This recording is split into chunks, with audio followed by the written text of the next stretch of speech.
लेकिन मेरा बस आपसे ये सवाल है कि वोट डालने से पहले ये सोचिए कि क्या वो सरकार बना सकते हैं।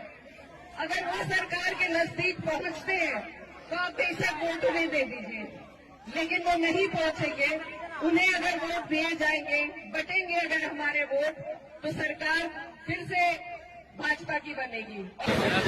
और एक हमारी बहन यूपी कायराना से भी यहाँ आई हुई है, जो बोल रही थी कि अगर यहाँ ओवैसी साहब को वोट देंगे तो उनकी हुकूमत तो नहीं बनेगी, लेकिन यहाँ पे बीजेपी आ जाएगी। तो मेरी बहन एहरा, हमको बहुत खुशी होती थी ये देखकर कि एक कायराना से हमारी बहन है जो इतनी काबिल है, लेकिन अब हमें देखकर ये अफसोस होता है कि तुम हमारे दुश्मनों के हाथों की तलवार बन रही हो। जिस तेजस्वी को तुम जिताने यहाँ आई हो, उस तेजस्वी से जब पूछा गया कि जो आई लव मोहम्मद के पोस्टर ले जाने पर कुछ नौजवानों पर एफआईआर हुआ, उस पर आपका क्या कहना है? तो वो तेजस्वी ने कहा कि मुझे कुछ नहीं पता, मेरा जहन जो है वो अभी बिहार चुनाव पर है।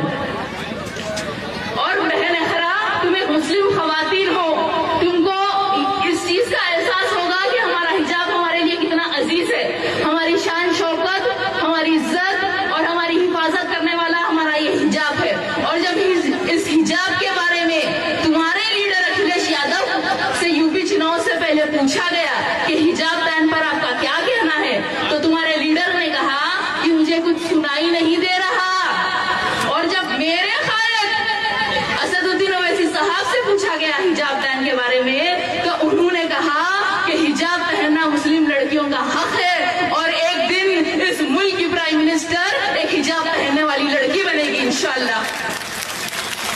तो बहन एहरा, तुम्हारे सदर और मेरे सदर में इतना फर्क है। और जो तुम ये बात बोल रही हो कि यहाँ पे हम हुकूमत तो नहीं बना सकते, तो तेलंगाना में भी वैसे हमारी कोई हुकूमत नहीं है, वहां भी हमारी हुकूमत नहीं है।